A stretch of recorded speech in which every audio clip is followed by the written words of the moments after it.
Hey. Hi, I'm Bruce Benefiel, and welcome to this week's edition of One World.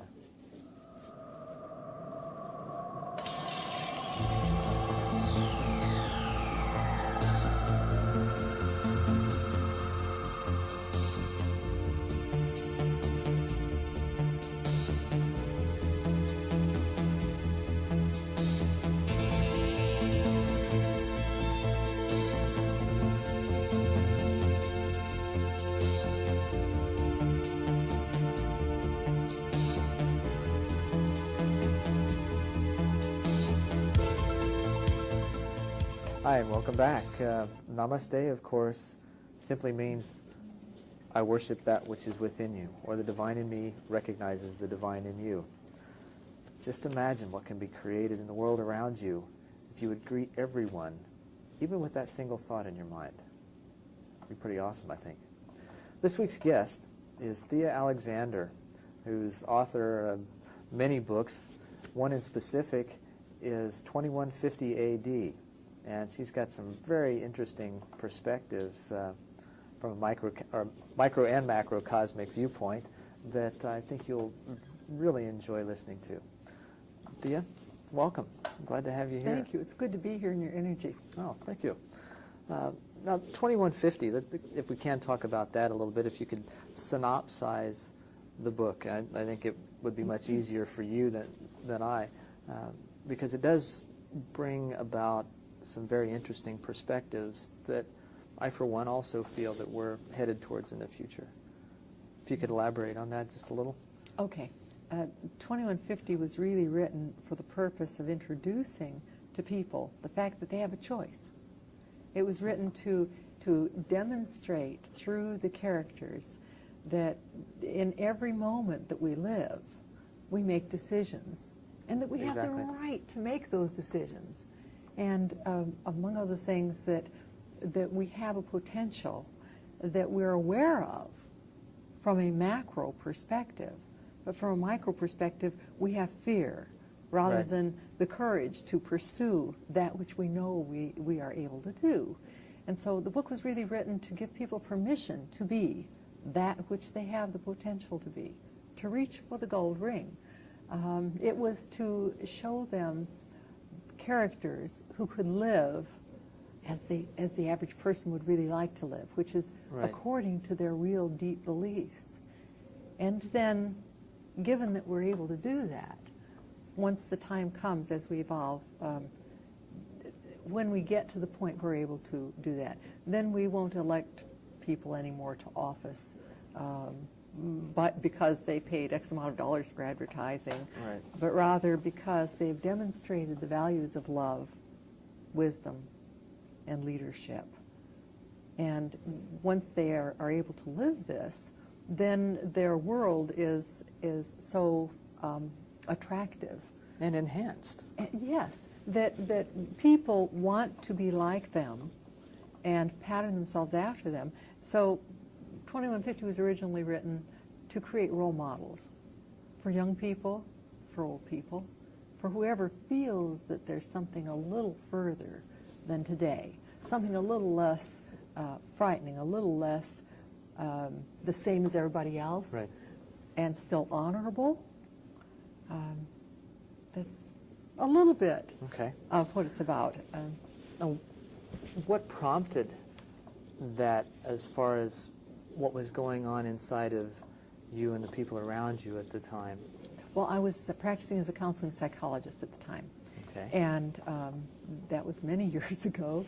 And I was always very aware of young people, having started my career as a psychologist in a prep school for girls.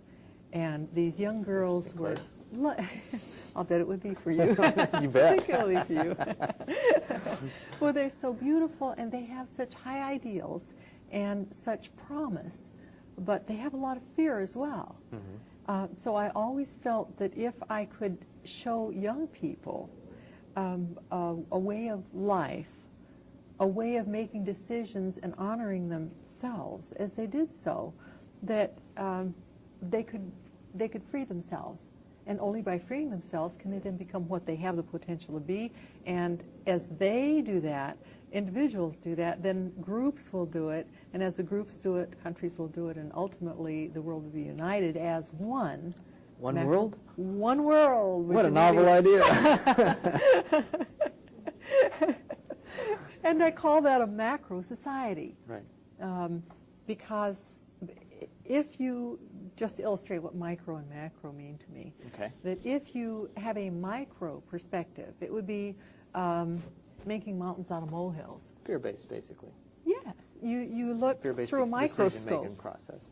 Yeah, you see the world like this, like a horse with blinders on. And you don't want the horse to be frightened, which is why you put the blinders on. I believe that people put blinders on themselves for exactly the same reason. Oh, sure. To block out the things. I don't want to know. I don't want to see. I don't want to hear. Yeah. You know, just give me this, this, and this, and I'll be okay. And the more that prevails, the tighter they get, and the narrower the perspective, till suddenly, instead of seeing a whole bouquet of roses, you're only seeing one rose, and then it gets a little narrower, and all you see is the thorn. So you think the world is made up of thorns. Now, there's a part of you that always knows better. But so long as you keep your sight squeezed in real tightly, you can't see it. Right. So I try to help people know that they have the opportunity and they have the right to pull these blinders out and see a macrocosmic view rather than a microscopic view, where they can see not only the rose bush, the bouquet of roses, but the whole field of roses and the world beyond that. And the oneness of all that is and the beauty of all that is, rather than the fear, so that they can see one another as one and acknowledge that. In going through that, were there things that, I mean, we think about that process and removing the blinders. What kind of how-tos came up as far as being able to get through that? Or did you begin to see that when you were working at the school? Or I tried to figure a way, a tool to slip under the doors. When you, pardon me, this may not an be true. envelope full of shaving cream with a oh, okay.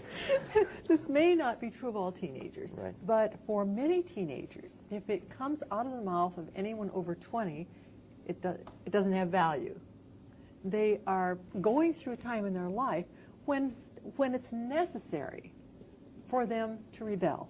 It's necessary for them to explore, necessary for them to question, necessary for them to disagree. And in learning to honor themselves and trust their own judgment, they need to set other judgments, other people's judgments aside. So I was already past 20 by the time I got around to writing. And I therefore knew I needed a tool besides words. Sure. So I chose science fiction and wove the philosophy, a macro philosophy, into a science fiction book. Fortunately for me, it became a classic. People liked it a lot. You bet. And I did slip it under the door. A lot of people buy it as science fiction. Grandmothers give it to their grandchildren. Grandchildren give it to their grandmothers. And they can do that because it's a fiction. It's a story. And it doesn't have to threaten anybody. However, yes. if you really read the book, I mean, for me, as I read anything, you know, as sensitive, we talked about being a Cancer and the sensitivity. Yes. I become what I read, and especially if I'm interested in the processes that are contained therein, I really go into the depths of my own being and play those concepts off where I'm at and what I want to dream, what I want to be in that dream, and how to make that dream real. Exactly. And the book seemed to be a way of expressing that for the characters. And that in turn, you know, opened things up for me. Now, when you get into something like that, you're opening up a door for a lot of people that can tend to set them off, so to Hopefully. speak. Yeah. Hopefully. hopefully it will open a door that while it may have some fears, while there may be some concerns Sure. about stepping forward and wearing a jacket like you're wearing today. I mean, would a plain old frightened person be doing that? No way. I mean, you have to have the courage to experience. Now, I gave people permission in this book, through my characters, to take that adventure, to be different if they wanted to be different than the person next to them, and still know that they're not bad for doing that. And I gave them permission to make mistakes. Right. Knowing that How often do we do that? How often do we give ourselves the opportunity to make mistakes? not often enough. You know, I heard you asking someone once, what bit of information, what advice would you give if you could only give one bit of advice? And as I watched that, I thought, oh, if you could only give one bit of advice, what would it be? What would it be, Thea?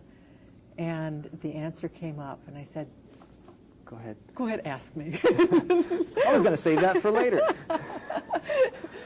Well, I said to myself, I think that it would probably be a toss-up between understanding and acknowledging and really coming to a point where you realize that absolutely everything is perfect enough for today, Right. including ourselves, and that there is no growth without what we typically call mistakes, what we Sure. typically call failure. Sure. You cannot walk through life and not fail at things along the way. Like you say, the failures, the mistakes, those are the true teachers. Yeah, the more you fail, we should teach our children to pursue failure. Yeah. We should give them a gold star when they fail, because it's only then that they see what they can do next. You can't drive down the street without deviating a little bit to the right and the left, and your steering wheel helps you have a tool to stay between the lines. Right. But you are constantly correcting. Yet we don't teach our children that life is a process of constant corrections. We teach them, if you get one wheel too close to that line, you're bad. You mustn't do that. And how stifling that is.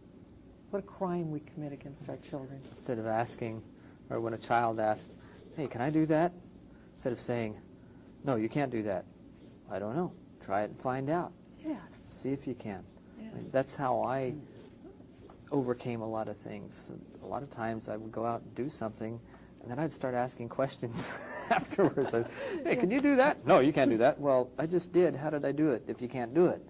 Yeah. What mistake did I make Yes. that allowed me to do it? Well, macro philosophy, what I call the belief system that I've written the other books around as well, macro philosophy holds that there is no such thing as a mistake. There are only opportunities to grow. Right. And that by living through what we commonly term as mistakes, and by seeking in them the blessing, by seeking in them the thing that you can enhance your life with, you can have a whole great big pile of great things as a result of a few mistakes. Right. And sometimes those mistakes can be quite fun, too. Well, they're frightening. They're sometimes frightening. Oh, you bet. Yeah, they can be fun. True. I always like to take the macro view. Yeah. Now, how do you see what you've initiated or instigated with the book? How do you see that being reflected back to you in the world around you, in your immediate surroundings? Well, I have a lot of good feedback. I've had over 250,000 letters from people who've read my books. Yes. and they tell me how it works and what it does in their life. I could tell you several stories. Let me tell you a story. Okay, yeah, One of them I'd love to. that just makes me feel like what I do has been worthwhile. I hear those words a lot. It's changed my life. I bought it as a science fiction, but it's changed my life. And this one woman wrote, and she wanted a copy of 2150 for her daughter. And having given that to her daughter, about 3 months later, I heard from the daughter. And I was thinking about earlier conversations and that we've had here, and about the oneness of all, and about how everything happens at its own perfect time and space, Right. and how you don't read a book by accident, you don't meet someone by accident, you don't cross the street by accident. Nothing in your life is by accident. Okay, this woman ordered the book for her daughter, gave it to her daughter, and 3 months later the daughter wrote me to say thank you for saving my life. And I read on to see what in the world does she mean. I have a daughter who's an RN, but I never saved anybody's life that I know of. And she said, my husband and I and our 5-year-old son took a trip to the West Coast. And we were all fascinated by the Pacific Ocean, never having experienced an ocean before. And the little boy enjoyed it so much that when it was time to leave, he wanted to say goodbye to the ocean. So my husband pulled over, picked up our son, left the engine running, walked to the edge of the cliff, and they waved goodbye to the ocean, and as they did so, the cliff fell away below them, and they both fell to their death. I would have died at that instant myself. I would have followed them if I had not read 2150 just the week before. She said this happened 10 days after Mother gave me the book. And so how do I see it manifesting? I see people having a different frame of reference once they are familiar with the fact that they have a choice, once they're familiar with the fact that they have chosen this life for a purpose. This young lady knew, well, at least she'd been exposed to the possibility through reading macro philosophy. She'd been exposed to the possibility that there was a purpose in this. She'd been exposed to the possibility that it was perfect for its time and space. She'd been exposed. She just had to figure out how. Yes, yes, and that's what we all have to do, is figure Exactly. out how. That's the challenge. For her, fortunately, she was able to grab into her mind and find this broader perspective, which had meaning, which gave meaning to a life which went on without her husband and her young son. Right. That's a tremendous amount of emotion to be jerked away. Yes, yes. And I don't know how you think about it, Bruce, but I think that every person has an essential essence that is energy. Sure.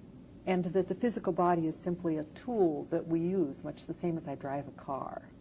And it really doesn't matter what that looks like. It's not a belief for me, it's a knowledge. I've had experiences throughout my life where I've actually had people who I've known that have passed on return. And it was real enough for me. I don't care what anybody else says.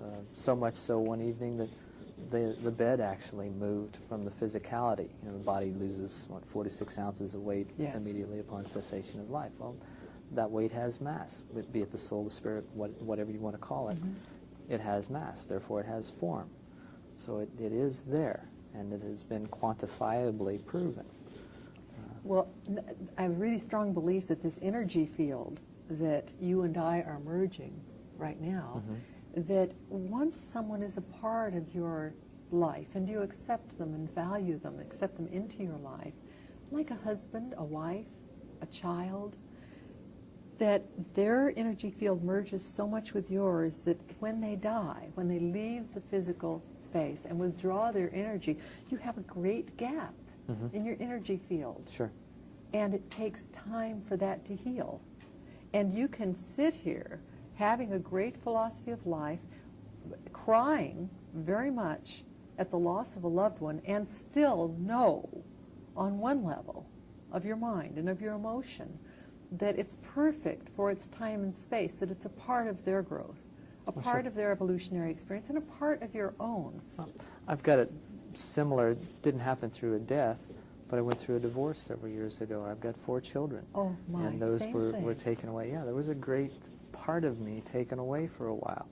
And I became very despondent because of that until I learned how to feel it, to feel it, and how to fill it creatively.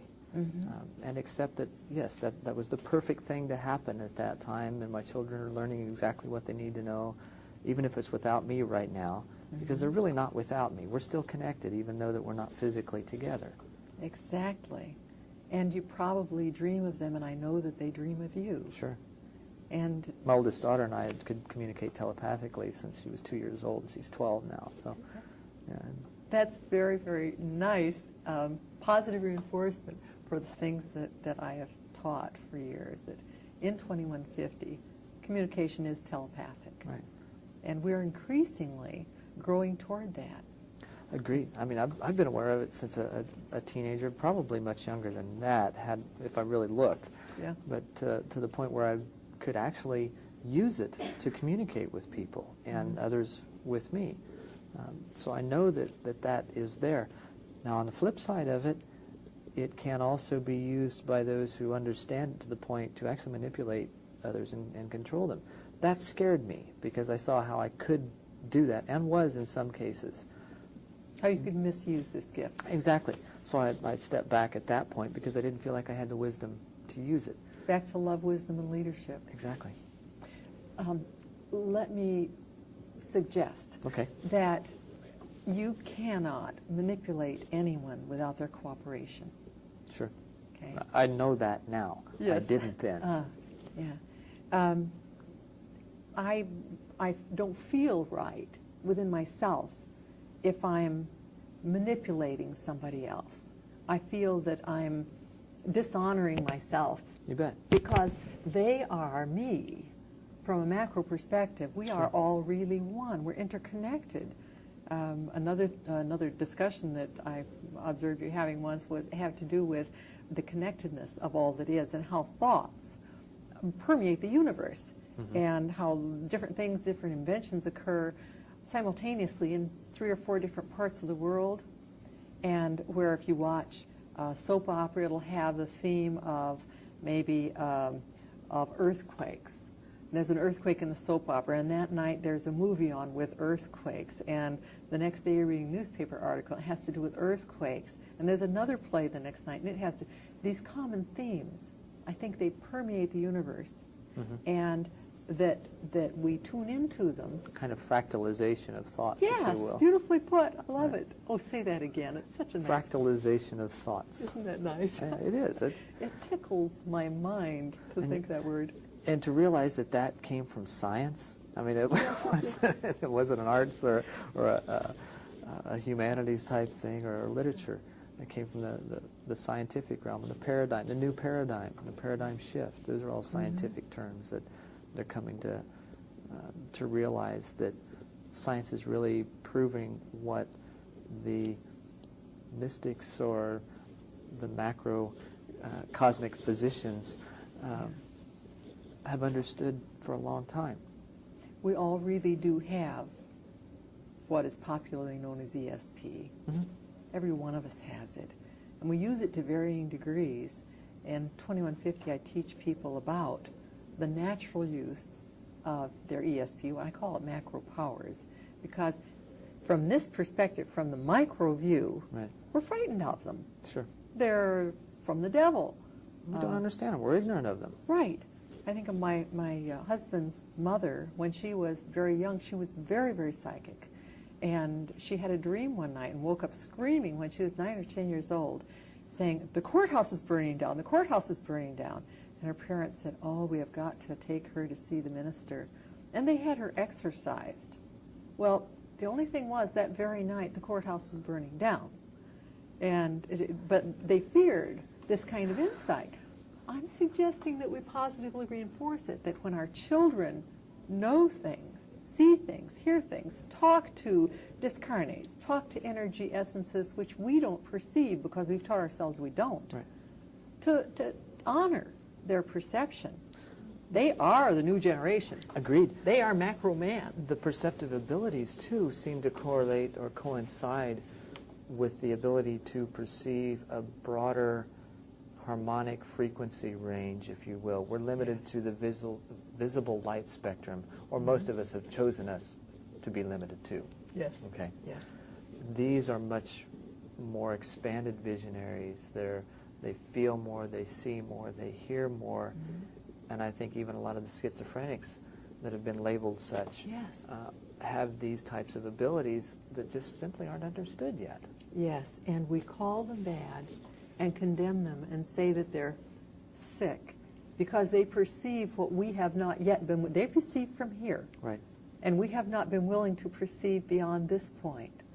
And the idea of judging gets us in trouble. Mm-hmm. And it stifles our own evolution. I find myself, for example, if I'm on the road doing lecture tours, workshops, seminars, that type of thing, I don't have to have my mind concerned about has vacuuming been done, has the newspaper been read, do I have the groceries for next week's dinner party, da-da-da-da-da, all these earthly things. I don't have to be concerned with when I'm on the road. And I'm very, very psychic when I'm on the road. I'm very, very psychic. If there's danger, I perceive it. Mm-hmm. If there is joy, I perceive it. I sit down with a counselee and I perceive not only today, but tomorrow and yesterday as well. I can talk to them about their previous lives. I can talk to them about their future lives, as well as this one. Well, at home, I go back to this.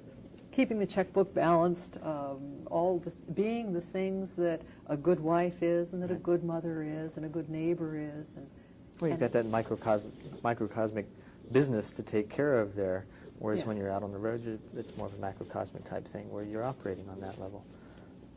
So if people can learn to free themselves from the humdrum concerns of daily life, Right. to the extent that we're able to free ourselves, we will manifest telepathy, clairaudience, clairvoyance, psychokinesis, telekinesis, the movement of matter with your mind. All of these things are right here in the palm of our hand. And all we need to do is begin to acknowledge them, call them what they are, instead of saying you had a hunch when you pick up the phone and you knew who was there. Smile deeply inside and say, "Thank you, macro self.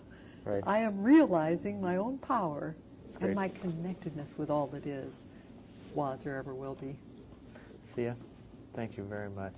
I really enjoyed talking with you, and I'm sure that our audience has got some new insights, and hopefully you guys will begin testing out and acknowledging yourselves and trying to tapping in actually to that macrocosmic self that you are. Thea, Nice again, being with you. nice being with you too. Thank you. Please, you've seen the show, give us a write or a call. Actually, would be better. 602-264-0986. Or you can drop us a line if you'd like. Care of One World, P.O. Box 32035, Phoenix, Arizona 85064. And let us know what your perspective of One World is and how you're living it. I'm Bruce Benefield, also known as Zendor, the door to what is. Namaste.